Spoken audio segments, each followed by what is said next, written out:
Eu acabei de assistir os 2 episódios de Tal Circus, eu gostei bastante. E aí me surgiu esse vídeo da Reply, minha querida amiga Reply, falando sobre Digital Circus. Então eu vou assistir. Quem quiser ver o react de Digital Circus, tá disponível aí no canal. A arte incrível de Digital Circus, bora. Opa, meu nome é Reply, e hoje eu quero falar da arte de The Amazing Digital Circus.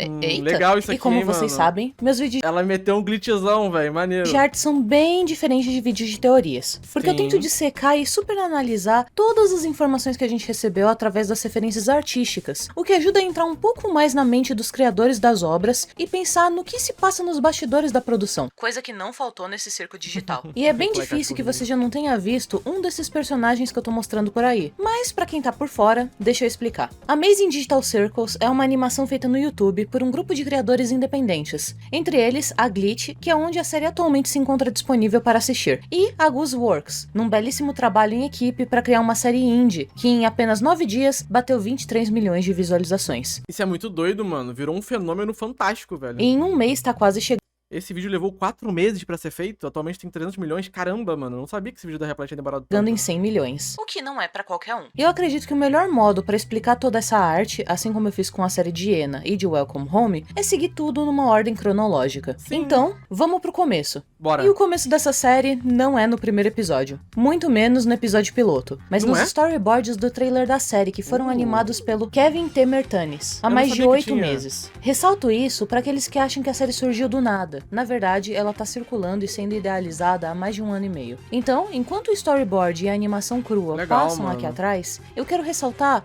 não a gag mais óbvia de que se trata de um maluco torturando uma pessoa com crises de ansiedade, mas a dualidade da postura dos personagens entre o confiante e o fraco. Do que sabe o que tá acontecendo e do que não tem ideia. Do que não se importa com as consequências e do que se importa. E Maneiro. essa é a dinâmica que muitas séries se utilizam para enfatizar uma narrativa cativante. O espectador geralmente é tão inocente quanto o personagem confuso e fraco, só que sem ter que experienciar as consequências, enquanto que o experiente, inconsequente e confiante pode se divertir às custas dele e apresentar um mundo de quebra. E eu tenho É verdade, mano, a postura dos personagens, a forma como eles são animados, né, a forma como eles falam, se prostam, se movimentam, fala muito sobre eles, né. Tem um livro chamado Manual de Animação, eu acho, se não me engano, eu até tenho ele, e nele diz que só a forma como você anima o personagem, você já fala muito mais sobre ele, a personalidade dele, do que fazer ele falar por si só. Então, quando tem um personagem andando num desenho, numa série, num anime, você já sabe como ele vai ser mais ou menos, sem nem precisar falar, tá ligado? Então, a forma como tu anima e constrói um personagem, né, os movimentos e tal, acaba ajudando muito nisso, né? Então, isso que ela tá falando tem total sentido, mano. Eu não sabia desses storyboards, interessante. Tenho certeza que você deve ter alguns exemplos melhores do que eu. Mas pra citar alguns que se utilizam dessa dinâmica de narrativa, a gente pode ver o Kenan e Kel, Meu Amigo na Escola é um Macaco, várias séries do YouTube, principalmente do gênero de Minecraft com mods, e claro, Rick and Morty, onde suspeitamente as pupilas das cenas estão bem parecidinhas. Eu chuto na verdade que a gente tá acompanhando ao vivo nascer uma nova tendência dessa década da representação certeza. pra ansiedade com esse tipo de pupila rabiscada. Ainda voltando apenas no trailer, são dadas pistas do cenário onde a história vai se passar. Primeiro com o salão principal, depois outra visão desse mesmo salão só que de baixo, o corredor de quartos com quadros, uma tela de descanso que se popularizou com o Windows XP e Vista. E acredite, isso é ironicamente importante. Uma dimensão escura com olhos brilhantes que posteriormente será relevante para a história do episódio piloto. É importante porque o computador que aparentemente a Pony usou pra poder entrar no jogo, né, nesse mundo virtual, é um computador antigo, né, que parece ser de Windows XP, né, e Vista, né. O corredor de quartos e quadros novamente, mas dessa vez com uma pata de uma criatura do episódio piloto. O que indica que esse teaser na verdade se passa alguns minutos antes do episódio inicial e que o personagem que conduz o show já sabia o plot inteiro do episódio piloto. E ele não fez absolutamente nada pra impedir. E finalmente Ele é um a canalha, protagonista do show, que aparentemente estava tentando comer um sanduíche imaginário. Ela é muito Como fofinha. Se, e agora entra uma microteoria? Ela tivesse pitica sido demais, diretamente mano. Eu gosto muito da transportada da Pomni. última cena do episódio piloto pra esse teaser no passado, sem que ela soubesse. Pelo menos, essa é a única conexão narrativa que eu vejo. Avançando um pouco, quando ela vai levar a primeira facada, nós vemos a primeira aparição de outro personagem do episódio piloto na tela de censura. A bolha. E então tem o encerramento da piada, com o anúncio de que se trata de uma série surrealista, de humor obscuro, idealizada pela Gooseworks. Divertido, né? Essa análise Isso que a Reply falou ainda há pouco das pupilas, né, que a gente vê ali de novo, é ser uma nova tendência pra poder representar uma crise de ansiedade, né, é algo que nos animes a gente já vê há muito tempo, né? Então eu acho que é uma linguagem que foi moldada, né? Uma linguagem que foi...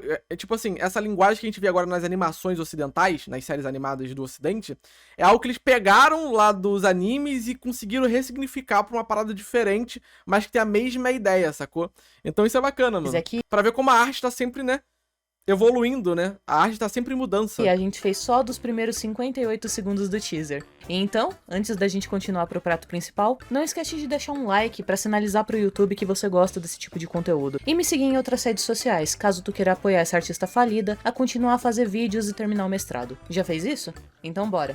Eu menti. Antes da gente ir pro episódio piloto que todo mundo tá falando, a gente pode ver algo que nem é um teaser direito. É um vídeo chamado Meet the Gang, postado pela própria Ghostworks há 2 meses atrás. Durante essa parte eu vou deixar de fundo todas as ilusões que o Kevin teve que fazer pra que a animação parecesse convincente. Mas não se tem muito o que dizer. Tirando que às vezes é mais importante deixar a coisa bonita do que ela fazer algum sentido físico ou anatômico. A gente começa com a cena pela Agatha. Ela parece ter um nome legal, tipo Agatha, só que começando com R. Mas na real, é um trocadilho com a palavra ragdoll, que em inglês significa boneca de pano. Isso, bem, legal, porque ela é uma boneca de pano.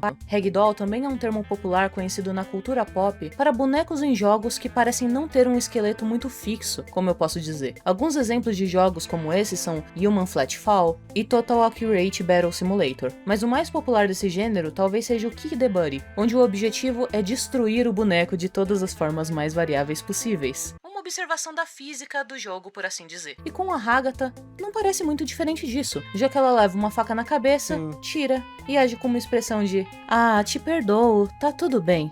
É tipo no episódio 2, né? Que ela toma a facada, toma uma espinhada no peito e fica de boa. Ela que é um canal de arte e a gente não ignora dicas visuais, ela tem um botão roxo no lugar do olho direito, o que certamente abre margens para teorias de que ela tem algum passado em que ela sofreu algum tipo de abuso. Bem, eu venho esclarecer que isso não é apenas uma teoria. É uma dica visual bem clara, até pelo modo como ela age ao retirar a faca da cabeça. O design dela é uma referência a Ragged Ann, cujo filme dos anos 70 é uma obsessão da autora.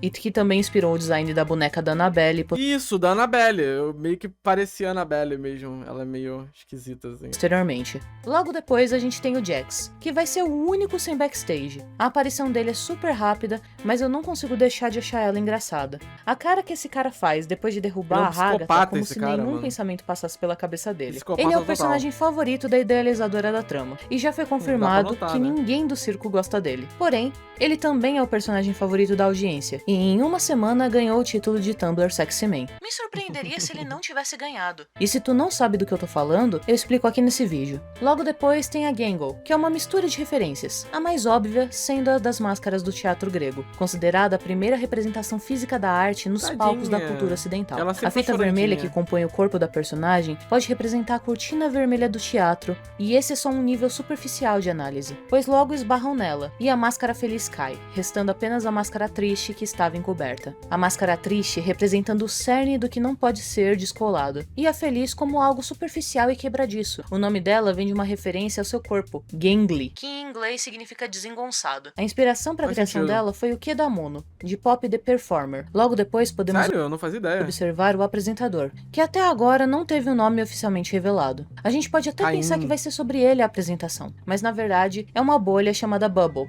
com dentes extremamente pontiagudos para contrastar com a sua própria natureza frágil. Uma curiosidade é que a voz que dubla Bubble é a voz da Ghostworks. Para quem tiver curiosidade de saber como é a voz da criadora da série. É interessante nesse legal. Então quem dubla a bolha lá no original é a criadora da série, isso é maneiro. ponto, porque ela sai da tela e aparentemente assusta alguém, que a gente ainda não sabe quem é. O que indica que ela pode ser uma criatura perigosa, embora não tenhamos indícios disso. Ela parece ser o que chamaríamos de assistente de palco do condutor do espetáculo do circo digital. Logo depois vemos o Kinger, e descobrimos quem a bolha tinha assustado na cena anterior. É interessante, pois como dá pra ver no backstage da animação e do produto final, as coisas realmente aconteceram ao mesmo tempo. E dá pra ver o reflexo do apresentador na superfície reflexiva da Bubble. O Kinger se assusta muito mais com a situação e sai de cena. Não tem muitas referências nele por si só. Se trata de uma peça de xadrez utilizando um manto roxo, a cor da realeza. No meu vídeo sobre cores mortais, eu falo curiosidades dessas e outras cores pra quem tiver interesse. Sim, a bolha é o bichinho do Mario, exatamente, mano, parece.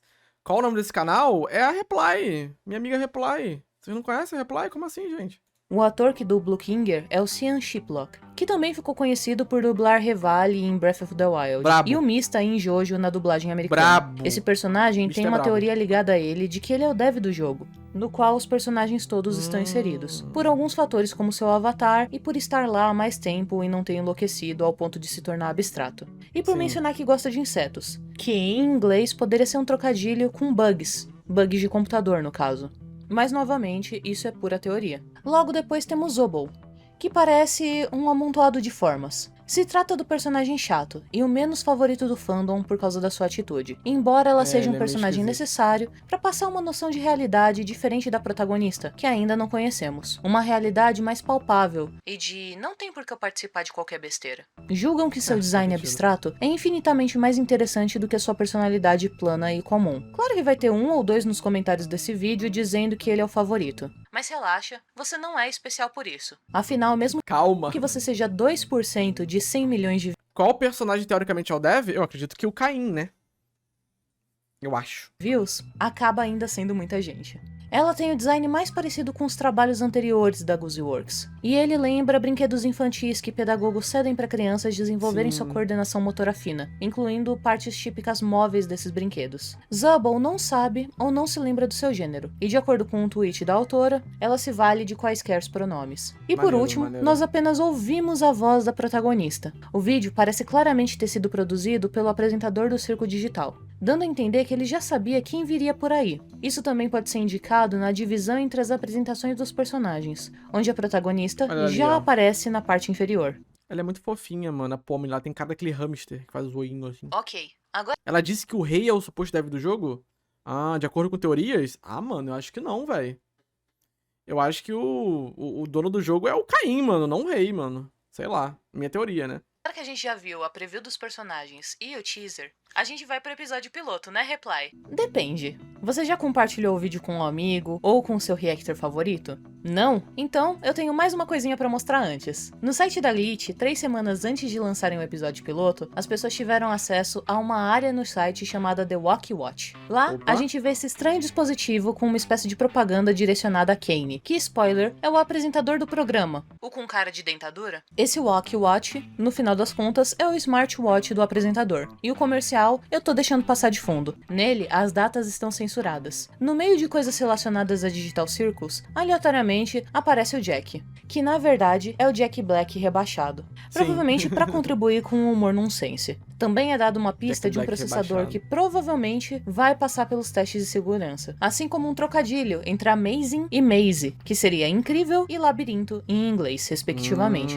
É dito que em determinado momento era possível acessar uma área para selecionar um personagem para representar você. Não se sabe se essa print é fake ou não, mas eu tô incluindo aqui para deixar o vídeo completo. E agora sim, finalmente, a arte de Digital E aí, Danilo, beleza, meu querido? Circles? Foi muito torturante esperar? Bem, de acordo com os criadores, a sinopse é essa mesmo. Esse Uma vídeo tá IA bem legal, torturando mano. humanos em um pesadelo / circo digital. É uma Eu sou IA, algo viu? um pouco mais ofídico que uma IA. Mas acho que deu pra entender. O episódio piloto começa. E começa com uma tela de proporção 4:3. Esse tipo de resolução é derivada de monitores e televisões muito difundidos entre 1980 e 2010. Logo, os gráficos pixelados fazem uma transição para 3D mais aparente. A verdade é que nessa abertura estamos vendo a visão da protagonista antes de conhecê-la. Então, conhecemos 100%. Kain. E agora já sabemos de É o algumas POV coisas. dela, né? Primeiro, ele por seus trajes é o mestre de cerimônias do circo. Segundo, ele possui E é um maluco também, né, esse cara, um outro psicopata. heterocromia, o que significa que cada olho é de uma cor. Mas nem sempre foi assim. Se observarmos Ele tem heterofobia nos olhos, é verdade. os trabalhos iniciais de concept art para ele, nós podemos ver que em certos momentos nem olhos ele possuía. Acredito Sim. que seja interessante observar Nossa, olha esses bonecos, cara, tudo esquisito, velho. Hein? uma ideia e conceito do personagem foi evoluindo até chegar no resultado final, que seria mais adaptado ao trabalho. Nesse tipo de produção que demanda tanto tempo e dinheiro, esse tipo de detalhe não é jogado ao acaso, e geralmente é otimizado para vários tipos de finalidade Faz que o sentido. autor pode trazer para a história. E embora os personagens tenham mais de 20 anos, nenhum canonicamente tem órgãos genitais. Justamente porque a criadora Beleza. quis prevenir que qualquer pessoa esquisita fizesse qualquer coisa, justificando que era canon. Ela Ah, já estão fazendo com certeza, mano. conseguiu impedir das pessoas fazerem coisas? Não. Mas pelo Não. menos não é canon. As cores utilizadas tanto no coração quanto no cérebro que ele puxa durante a sua fala são típicas de programas educacionais do Windows XP. E parênteses, que separavam as áreas do órgão pela funcionalidade. E então, aparece a Bubble. E agora, eu faço outro parênteses para ressaltar a primeira de muitas alegorias bíblicas que a obra possui. Aí, ó, eu falei sobre isso lá nos meus reacts sobre as alegorias bíblicas, né? Nesse primeiro episódio aí tem a Santa Ceia, né? O nome do cara é ser Caim, né? Que nem me falaram, que nem a Reply tá falando também. Caim, de Caim e Abel, né? Tem o... Lá no final do episódio 1 tem o C e o A. Pode ser de Caim e Abel. E eles criaram esse jogo e Caim matou Abel. Talvez ele tenha um olho de cada cor, porque um olho é dele e o outro é do Abel, né?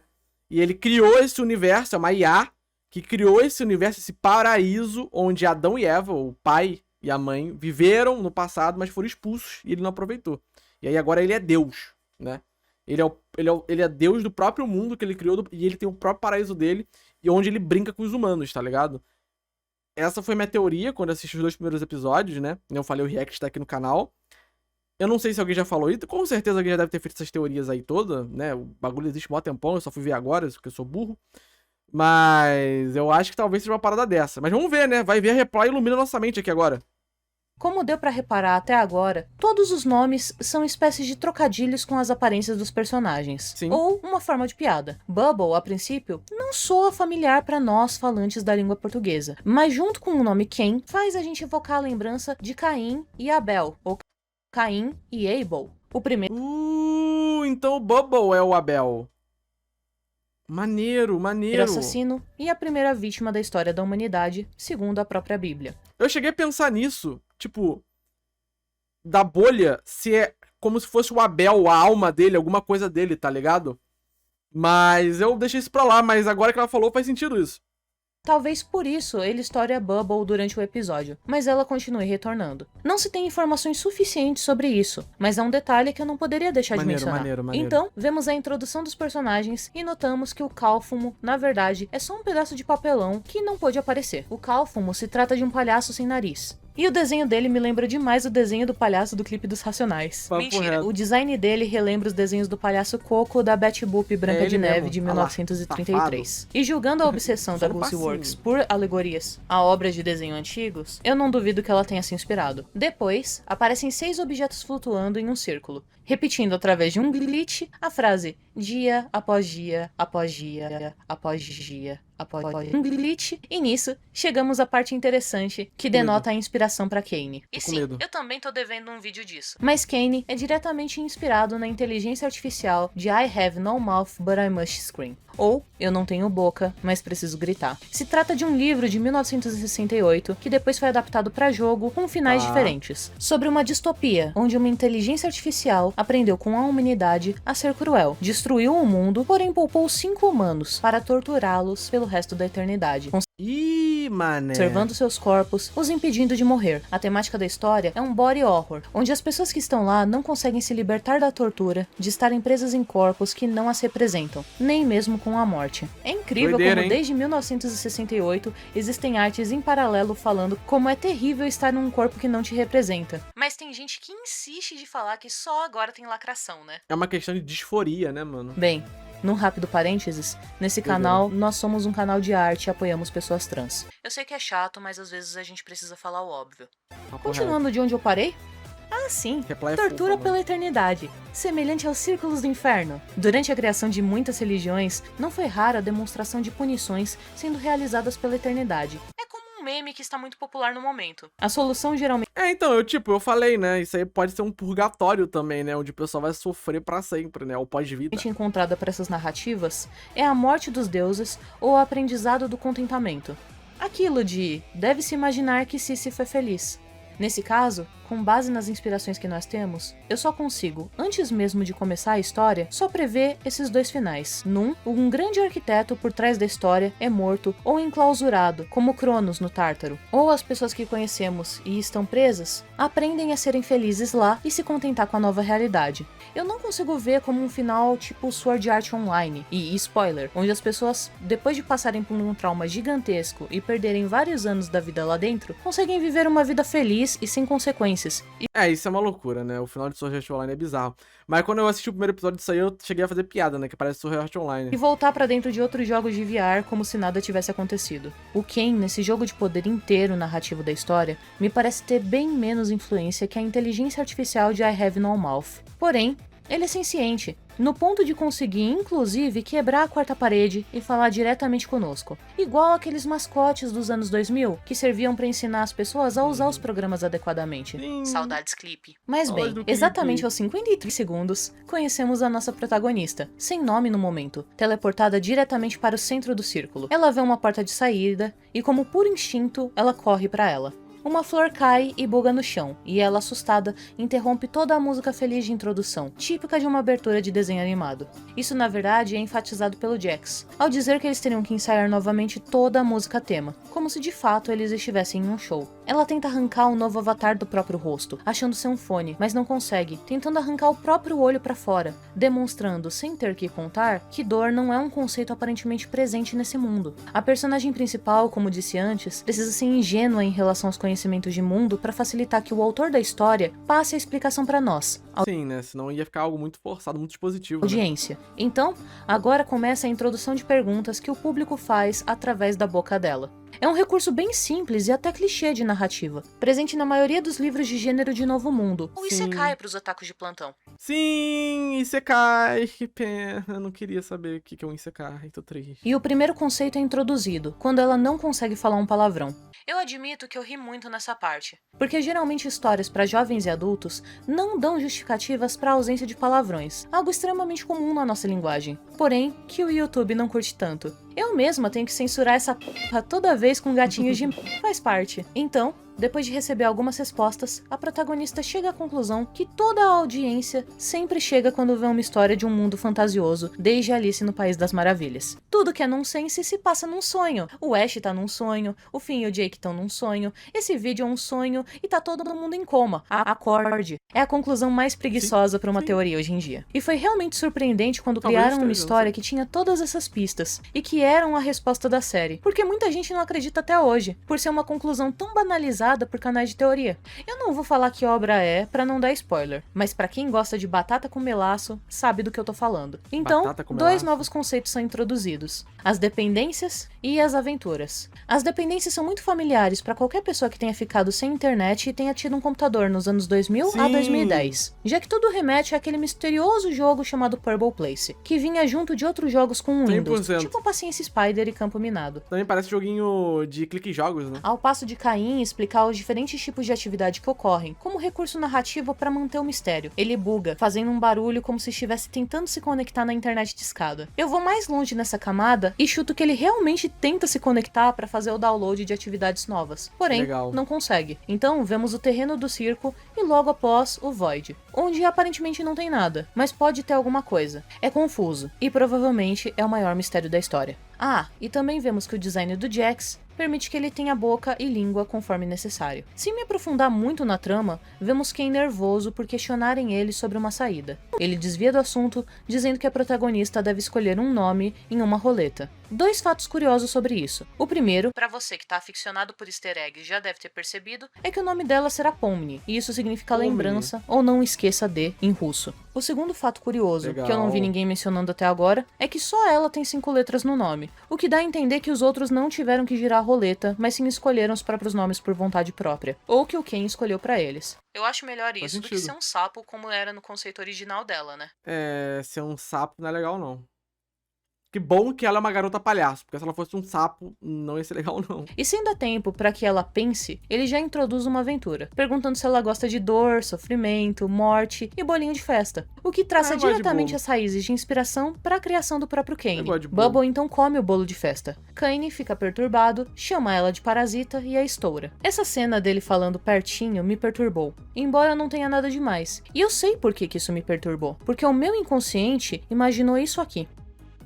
Então a aventura É meio esquisito mesmo. Produzida e reúne os Gloinks e parece um minigame bem simples que a gente pode traduzir como um jogo de explorar cenários e encontrar personagens geométricos escondidos nos cantos. Então, vemos o primeiro diálogo de verdade da Pomni com a Hagatha, e vemos nela o papel de mentora na jornada do herói. Ela vai explicar as partes essenciais e desenrolar. Elas e o Jax vão visitar o Calphum, que até agora não apareceu, e passando pelos corredores com portas e retratos. Alguns retratos aparecem riscados com um X em vez tinha um tatuzinho, de por outro inteiro, palhaço. o que indica que os personagens foram abstraídos, um conceito central para esse episódio piloto. Se você surta por não ter um propósito de vida e nota que vai ficar preso para sempre desse modo, você se torna um abstrato. Coisa que nós já podemos inferir que o Calphum se tornou por não aparecer nos teasers em momento algum. Acho interessante esse paralelo, pois se na vida real você se sente sem propósito ou valor, com a sua vida presa em ciclos eternos de dor e sofrimento, geralmente isso é um indício de depressão, que leva a coisas piores. Então, de um jeito bem açucarado, a abstração parece uma metáfora para outra coisa. Bem, né?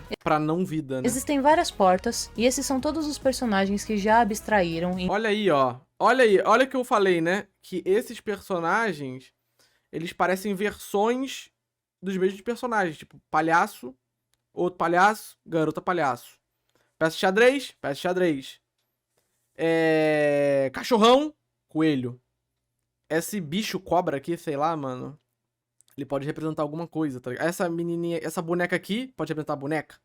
Agora, esse bicho cobra aqui, ele representaria o bicho todo esquisito lá. Esse bicho cobra aqui é aqueles bichos de criança, pô, eu acho. Tá ligado? É um boneco, eu acho. Em uma fanart. Aparentemente os cachorros não duram muito. Assim que Pomni chega, ela vê um quarto preparado pra ela. A foto que aparece é uma referência ao meme do Bob Esponja triste. Viu só? Eu falei que isso era referência a alguma coisa. Vários conceitos são apresentados enquanto somos conduzidos convenientemente pelo corredor cheio de quadros. E agora, eu não sei se isso foi pensado ou não, mas é realmente útil ter tantas peças e quadros perto do local onde eles fingem dormir. De acordo com a OMS, já é comprovado por vários estudos científicos que a arte previne e auxilia o tratamento de diversos problemas ligados à saúde mental. Então, a Pomni surta de novo, só que dessa vez fazendo uma referência ao famoso shot de Evangelion. Aí, ó, foi o que eu falei, né? Esse tipo de enquadramento e essa questão dos olhos e etc. é algo que já tem nos animes há muito tempo, é uma linguagem que já existe lá. Principalmente para esses momentos de colapso, de ansiedade, de choque. Mas os desenhos ocidentais, eles têm cada vez mais pego, né, essas referências, essa linguagem e transformado, né, e encaixado na realidade ocidental, é maneiro. Jax então conta que ele tem a chave de todos os quartos por algum motivo. Então, eles entram nos quartos e veem os seguintes ângulos de cena. Vamos ver um a um.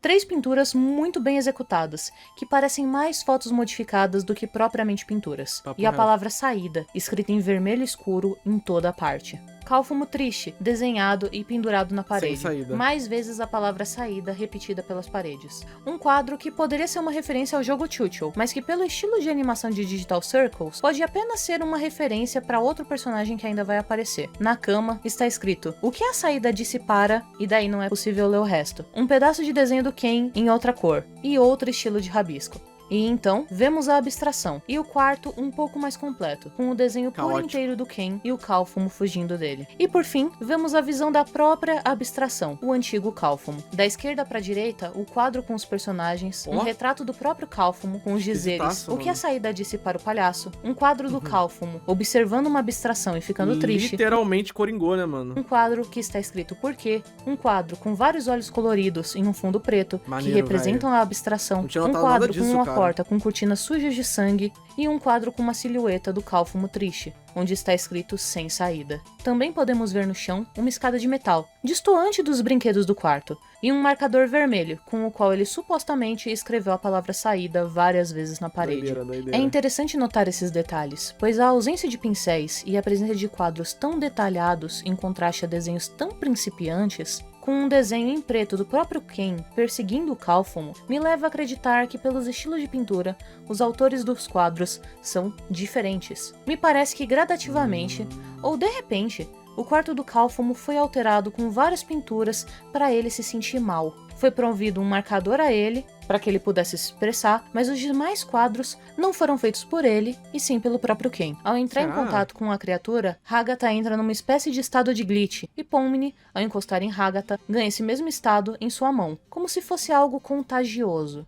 Jax foge, e Pomni foge também, mas volta para ajudar Hagatha, e trocamos de cena. Nessa, a gente volta para o problema dos Gloinks e vemos essa seleção de quadros na parede. O que é bem interessante, porque parece que o jogo não está mais tentando esconder que tem algo errado e perturbador com ele. E imagens como essa, de rostos em agonia ou olhos em portas, se tornam cada vez mais comuns ao longo do episódio. Então, eles pulam num buraco, passam por um aro, onde eles ganham pontos.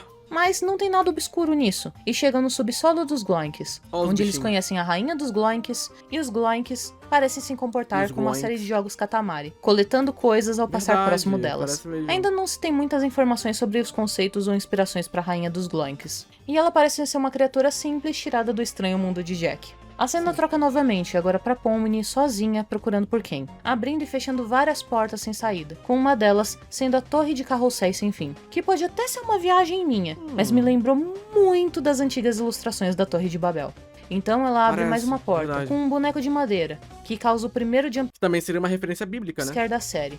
O formato da máscara é o mesmo das pinturas dos quadros que vimos antes. Pomni, fugindo da abstração, pela primeira vez se vê no espelho, e mostra a reflexão do eu e seu avatar. Ela não se reconhece, e não tem tempo de se aceitar, por estar em fuga. Então, ela se esconde atrás de um barril de macacos. Ela coringou, mano, brinquedo muito popular na década de 80. Aí, eu falei, mano, que era barril de macacos, pô. Eu lembro disso, mano. Eu não sou maluco. Também podia ser um pula pirata, né? Até que finalmente ela vê uma saída. Já foi confirmado pelos autores e principalmente pela idealizadora que ela se inspirou muito nos visuais de Stanley Parable para criar essa sequência de animação. Não conheço. Nela podemos ver pistas que denotam que não estamos de fato no mundo real.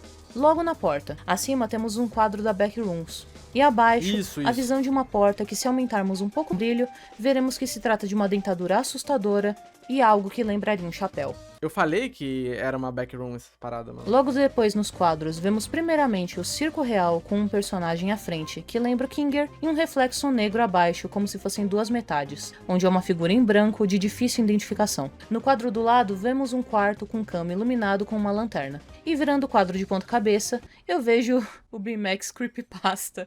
Então, eu não acho que seja o caso. Ela então começa o ciclo de abrir e fechar portas, passando por um quadro que indica um corredor infinito com uma textura de água no chão, o que é reforçado pela placa de cuidado, chão molhado. Logo temos um quadro de janelas com grades, sendo refletidas no chão e nas paredes. E atento que as paredes do quadro da direita têm protuberâncias, semelhantes aos bastidores das portas do corredor nos quadros do circo digital. Mais um quadro de corredor. Cara. Aí, a gente volta pra Rainha Gloink, pra causar no espectador a impressão de que o tempo está passando. E então tem o conflito de que uma abstração cai bem em cima dela. Os personagens ignoram o conflito pra sair do lugar pelas escadas rolantes. Pomni então continua atravessando as portas e mais portas, e em um shot invertido de câmera, mostrando como se elas estivessem em uma realidade paralela. E então, ela volta para a sala com vários quadros que já vimos antes, mas em posições diferentes. Até que ela parece chegar em uma sala ampla, e antes de podermos ver ou fazer qualquer coisa, nós obtemos a confirmação de que ela ainda está no circo digital, por causa desse quadro aqui.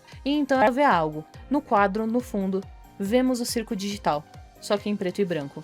Um computador todo velho e sujo, disposto em uma mesa completamente limpa. Lembrando, essa série se trata de uma animação. Os detalhes não são à toa. Então eu acho, né, eu tenho quase certeza que esse programa tá no computador antigo. E todo mundo que chega perto desse computador e bota esse óculos VR, né, esse óculos Rift aí na cabeça, e o headset que também tem, vai parar dentro desse mundo, mano. E esse é um computador antigo onde tem o Windows XP, o Windows Vista. É onde tá sendo emulado esse mundo digital, onde tá a IA lá, do Caim e do Abel. Podemos ver um protótipo de VR na direita, junto com fones de ouvido na esquerda. E vemos um medidor de voltagens e um rádio. Então, ela surta, sai e cai de cara com um logo escrito C e A. E não é a loja de roupa. Não é, né? Provavelmente. Muitas pessoas dizem que tem relação, de novo, com a história de Caim e Abel, pelo nome dos personagens. Exato. Como um indício a mais.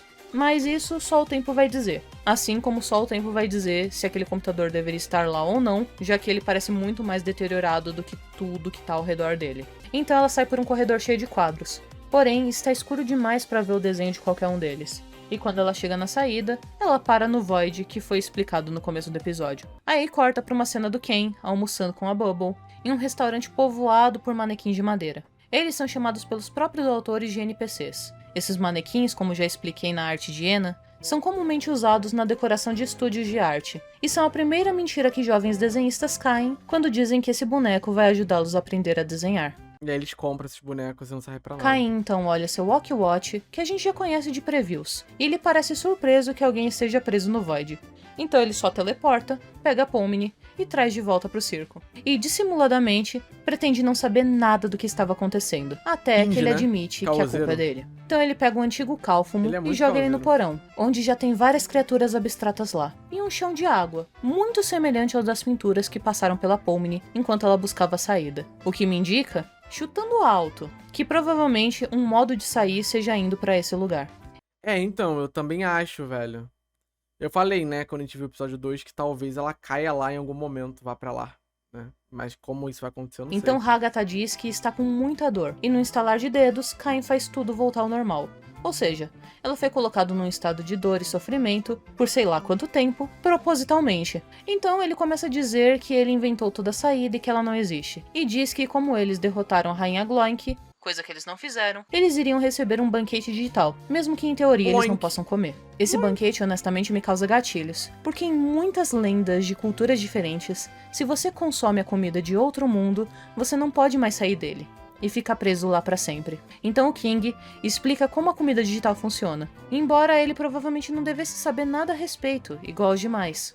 E a gente vê que no fim, Pomni foi e se sentou à mesa. Essa cena foi muito comparada a essa pintura famosinha aqui, remetendo que a famosinha Pomni era Jesus Cristo, e que chutavam que ela teria que morrer pra ressuscitar 3 dias depois e salvar todo mundo do mundo digital. E olha, por mais que esse pessoal aí pareça maluco das ideias, muito antes da série sair, esse tipo de concept dela numa cruz apareceu nos perfis da autora como bastidores. Olha então, aí, eu ó. não duvidaria que tenha uma carga a mais de referências bíblicas nos episódios seguintes. No fim, a lá Midsommar, ela sorri enlouquecendo com a situação diante dela. E então, temos um zoom out do teto do circo em si, das terras do circo cercadas pelo Void e finalmente do computador. Só que dessa vez ligado, iluminado pelo sol, entrando através de persianas. Maneiro. E finalmente, o title card. E a música de encerramento, promovendo os atores que dublaram, os programadores, os artistas, legal, assim mano. como o merch. Muito maneiro. Coisas que abrem margem para uma interpretação, além de todas as correlações com a Bíblia e outras mitologias, assim como inspirações confirmadas, é que parecem que existem um certo número fixo de personagens que coexistem no circo. Quando um sai, outro aparece. Também me parece que foi isso que eu falei, né? Eles são muito parecidos. Apenas um aspecto de Avatar pode existir por vez. Isso. Uma peça de xadrez por vez, um animal antropomórfico por vez, um palhaço por vez. Quase como se fossem avatares limitados em um jogo tipo Gartic. E quando a pessoa pega aquele avatar, a outra que ocupava aquele lugar tem que sair. Mas aí é só uma interpretação que passou pela minha subjetividade. Mite cravadas, tá? Eu já sei de tudo. Toda essa análise de quadros e tudo que precede a série contando com o episódio piloto foi bem desgastante. Mas certamente eu vou voltar aqui pra analisar mais coisas, caso apareçam referências artísticas novas no futuro. Ai, que vontade de comer um macarrão, tô com tanta fome. Por enquanto, eu espero que ter captado todas essas referências em quadros seja de ajuda pro pessoal que quer vasculhar um pouco mais a cabeça dos autores, criar teorias e aproveitar uma nova mídia que tá surgindo. Todo o sucesso, como pode ser visto, é merecidíssimo dado ao trabalho maravilhoso. Um trabalho duro colocado pelos esforços de vários artistas que já tinham centenas de projetos anteriores somados. Então, se você gostou desse projeto, acredito que vale a pena dar uma chance e conhecer as outras produções independentes que todo esse pessoal trabalhou. E se você gostou desse vídeo, considere se inscrever. E novamente eu te peço para que deixe um like e compartilhe com um amigo, porque esse tipo de vídeo dá um trabalho muito grande. E o que eu faço aqui não paga minhas contas. Eu definitivamente só continuo pelo carinho. Tadinha. E bem. Te vejo no próximo vídeo? Até mais. Cara, ótimo vídeo da Reply, hein? Ótimo vídeo da Reply, cara. Ótimo vídeo mesmo. Bom demais. Sou muito fã, cara, da minha querida amiga Reply, mano. Adorei, velho. Vídeo incrível, mano. Vídeo incrível aí falando sobre essa série animada que é muito boa. É muito legal. Eu adorei esse vídeo, velho. Adorei. Bom mesmo.